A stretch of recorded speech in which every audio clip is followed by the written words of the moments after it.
तो दोस्तों शुरू करते हैं आज की इंफ्रा न्यूज। पहली खबर आ रही है हमारे देश के अंदर हो रही एक बहुत ही ज्यादा एडवांस इन्वेस्टमेंट से रिलेटेड, जहां पर Japanese electronics giant sharp plan कर रही है भारत के अंदर 3 से 4 बिलियन डॉलर की इन्वेस्टमेंट करने के लिए, जिसके अंतर्गत वो एक जेन 10 फैब्रिकेशन यूनिट सेटअप करेंगे टीवीज के लिए। तो ये एक डिस्प्ले फैब्रिकेशन यूनिट होगी। करेंटली सैमसंग जो है वो भारत के अंदर डिस्प्ले मैन्युफैक्चरिंग करता है स्मार्टफोन्स के लिए, और यहाँ पर ये टीवी के लिए जो शार्प कंपनी है ये बहुत ज्यादा आगे है। आप किसी भी ब्रांड का टीवी अगर खरीदते हो तो 2-3 ही कंपनीज है जो वैसे एक्चुअल में डिस्प्लेस बनाती है, जिसके अंदर सैमसंग, एलजी, टीसीएल, शार्प यही ब्रांड्स आते हैं। और एस्पेशली जो हाई एंड डिस्प्लेस है जो प्रोफेशनल वर्क में काम करते हैं वो शार्प के द्वारा ही मैन्युफैक्चर किए जाते हैं। कंपनी वैसे 1000 एकड़ की जमीन ढूंढ रही है मल्टीपल स्टेट्स के अंदर, जहां पर तेलंगाना जैसे राज्य फिलहाल टॉपर है, लेकिन अब तक फाइनल इन्वेस्टमेंट अनाउंस नहीं हुई है। अगली खबर दोस्तों ये नासिक महाराष्ट्र से, जहाँ के इरिगेशन डिविजन और वाटर रिसोर्सेज डिपार्टमेंट ने रिकवर किए हैं ₹103 करोड़ ऑफ वाटर सेस।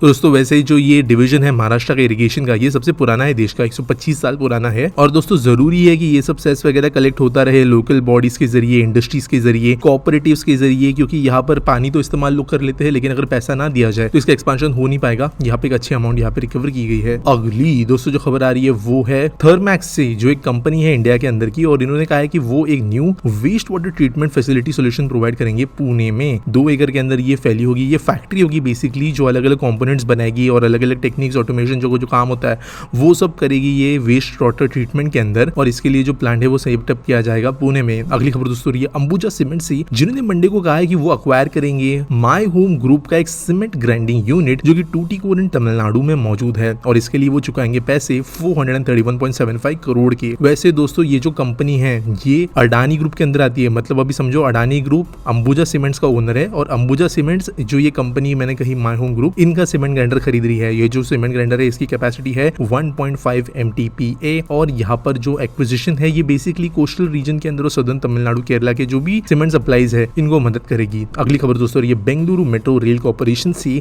जिन्होंने कहा है कि वो एक क्रिटिकल फेज के अंतर्गत जो है एक्सकवेशन का काम शुरू कर चुके हैं एक 935 मीटर के टनल के लिए, जो कि केजी हल्ली से लेकर नागवारा के बीच में है। इसके लिए वो एडवांस टनल बोरिंग मशीन का इस्तेमाल कर रहे हैं, 2 जिनका नाम है तुंगा और भद्रा, जो आप जानते हो नदियों के नाम है। और यहाँ पर जो है काफी ज्यादा तेजी से काम हो रहा है, और कहा गया है कि जो फर्स्ट टनलिंग बोरिंग मशीन है ये जुलाई 31 के पहले अपना काम खत्म कर लेगी, और जो दूसरी टनल बोरिंग मशीन है वो अगस्त 31 तक अपना काम खत्म कर लेगी। अगली खबर दोस्तों जो आ रही है वो है मुंबई से, जहाँ के बेस्ट इलेक्ट्रिकल सप्लाई ने अपग्रेड्स करना शुरू किए हैं अपने पावर लाइन। दोस्तों बेस्ट जो मुंबई के अंदर बसेस भी चलाती है, ये यहाँ की इलेक्ट्रिसिटी भी संभालती है, काफी पुराना ये हिस्ट्री है। लेकिन इन्होंने कहा है कि जो कई इनके सप्लाई एरियाज है वो 950 मेगावाट से बढ़कर 1000 मेगावाट तक पहुंच रहे हैं, और इसके वजह से इन्होंने काम जो है वो तेजी से करना शुरू कर दिया है अपने 373 किलोमीटर लंबे केबल नेटवर्क एक्सपांड करने के लिए। और जो नया प्लान है इसके हिसाब से 1000 किलोमीटर ऑफ केबल्स ये बिछाएंगे बिजली को पहुंचाने के लिए। 1000 डिस्ट्रीब्यूशन सबस्टेशन, 15 रिसीविंग स्टेशन ये कई जगह पे बनाए जाएंगे। वैसे कई जो केबल्स है मुंबई में आज वो 80 से 100 साल पुरानी है, तो ऑब्वियसली इनको रिप्लेसमेंट की जरूरत है आज के नीड्स के हिसाब से। और 1632 करोड़ रुपए के फंड्स यहाँ पे सैंक्शन हुए सेंट्रल गवर्नमेंट के द्वारा ये काम करने के लिए। अगली दोस्तों जो खबर आ रही है वो है US electric car maker Tesla से रिलेटेड। आप जानते हो ये काफी चर्चा में है। इलॉन मस्क रिसेंटली ये स्टेटमेंट दे चुके हैं कि वो हमारे प्राइम मिनिस्टर से मिलने आ रहे हैं, और यहाँ पर ऐसी अभी खबरें आ रही है कि new Delhi, Mumbai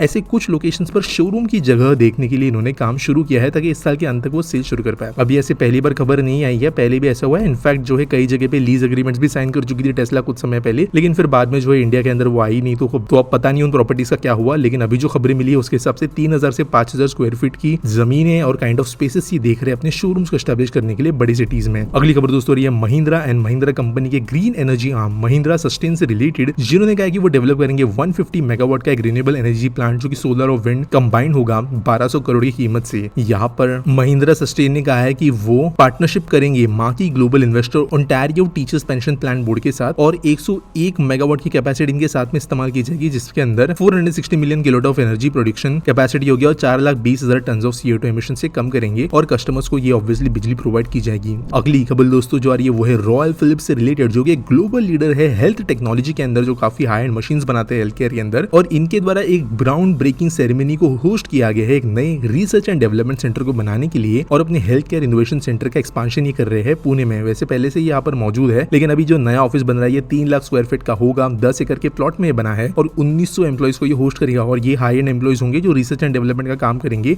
advance level पे काम यहाँ पर ये होगा। अगली खबर दोस्तों जो आ रही है वो है साउथ साउथ वेस्टर्न रेलवे से रिलेटेड जिन्होंने हैंडओवर कर दिया है 115.472 एकर्स का एक land plot railway infrastructure development company limited या की राइड को लॉन्ग टर्म लीज बेसिस पर। तो बेसिकली जो बेंगलुरु सबर्बन कॉरिडोर है उसके लिए कुछ जमीन की जरूरत थी, कुछ ट्रैक्स की जरूरत थी, ये बेसिकली हैंडओवर हो रहा है। इसके वजह से जो बेंगलुरु सबर्बन रेल प्रोजेक्ट का कंस्ट्रक्शन है वो अभी ज्यादा अच्छे से हो पाएगा। होपफुली प्रोजेक्ट जिस स्पीड से भी बन रहा है उसी स्पीड से काम जारी रखेगा और आगे जाकर जो है लोगों को सुविधा प्रोवाइड करेगा। अगली खबर दोस्तों ये Maharashtra state road development corporation से जिनको 19 कंपनीज के जरिए बिड्स मिली है पुणे रिंग रोड प्रोजेक्ट बनाने के लिए। 136 किलोमीटर का ये रोड है। ईस्टर्न रिंग है 71.35 किलोमीटर की और 65.45 किलोमीटर की यहाँ की वेस्टर्न रिंग है। इसके लिए लैंड एक्विजिशन ऑलमोस्ट पूरा हो गया है पुणे के पास में और अभी इसके लिए जो है अलग अलग फेजेस में टेंडर्स इन्वाइट किए गए थे। 14 kilometre, 20 kilometre, 14 kilometre, 7.5 kilometre, 9.5 kilometre वगैरह वगैरह। इसके लिए कई कंपनीज ने इंटरेस्ट दिखाया है। अगली खबर दोस्तों जो आ रही है वो है जयपुर अजमेर एक्सप्रेसवे से रिलेटेड, जहां पर 3 नए हाईवेज के ऊपर 4 नए फ्लाईओवर्स बनाए जाने वाले हैं जयपुर अजमेर रूट के ऊपर। तो ऑब्वियसली ट्रैफिक कंजेशन जो कई इंटरसेक्शंस वगैरह होते हैं वहां पर कंजेशन कम करने के लिए काम किया जाने वाला है और कई ऐसे फ्लाईओवर्स अब बनेंगे जयपुर अजमेर रूट के ऊपर। आज के आस्क पीटी सवाल के बारे में बात करें तो स्वराज फड़के पूछते हैं, new roads and infrastructure are great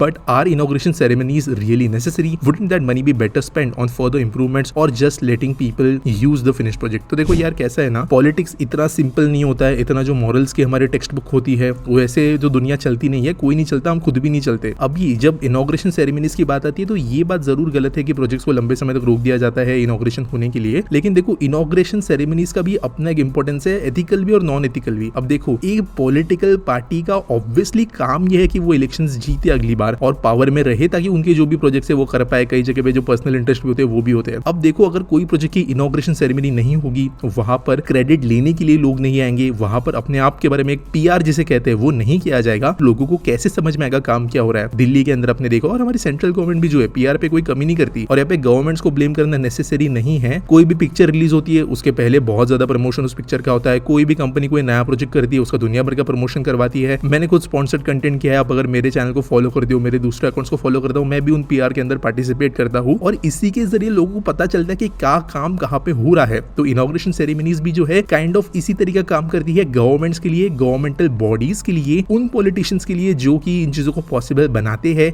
और ऐसे ऑफिसर्स के लिए भी जो इसके अंदर इन्वॉल्व होते हैं और ऐसी कंपनीज के लिए भी जो ये काम करते हैं। ये अगर पीआर नहीं होगा तो फ्यूचर में जो है लोग उनको किस तरीके से जानेंगे? अगर सब शांति से बना के जो एकदम अच्छे से क्लोज कर दिया जाए और एक दिन अचानक से प्रोजेक्ट ओपन हो जाए तो लोगों को पता कैसे चलेगा? और अगर पता नहीं चलेगा तो एक पॉलिटिशियन के लिए वो वोट में ट्रांसलेट नहीं होगा, एक कॉन्ट्रैक्टर के लिए वो रेपुटेशन में ट्रांसलेट नहीं होगा, एक ऑफिसर के लिए उसकी जो कैपेबिलिटी है, उसका जो परफॉर्मेंस है उसके अंदर ट्रांसलेट नहीं होगा और पब्लिक को इसलिए चीजें पता चलना जरूरी है। इसलिए इनॉग्रेशन सेरेमनीज का अपना एक इंपॉर्टेंस है और वो रहनी ही चाहिए। लेकिन अगर बात करें कि जो ब्रिजेस बन जाते हैं फिर भी उनको महीनों महीनों डिले किया जाता है तो वो मेरे हिसाब से गलत है। प्रोजेक्ट कंप्लीट होते ही जो है इनॉग्रेशन हो जाना चाहिए और हमें रिसेंटली ये देखने भी मिल रहा है कि प्रोजेक्ट कई बार कंप्लीट होते भी नहीं है उसके पहले इनॉग्रेशन हो जाता है। मैंने उसके ऊपर भी एक डेडिकेटेड वीडियो बनाई है और साथ साथ जो है कई बार अभी प्रोजेक्ट्स कंप्लीट होते ही इमीडिएटली उनका इनॉग्रेशन हो रहा है और लंबे समय तक लोगों को रुकने की जरूरत नहीं पड़ रही। तो वो पैटर्न मेरे हिसाब से अच्छा है। उम्मीद करता हूं आपको सवाल का जवाब मिल गया होगा। आपके पास कोई सवाल है तो आप नीचे कमेंट सेक्शन में मुझे जरूर पूछ सकते हो। कोई न्यूज अगर आपको सबमिट करनी है तो उसके लिए आपको डिस्क्रिप्शन में एक लिंक मिल जाएगी। चैनल को सब्सक्राइब करिए, वीडियो को व्हाट्सएप पे अपने दोस्तों के साथ शेयर करिए और मिलेंगे अगले वीडियो में।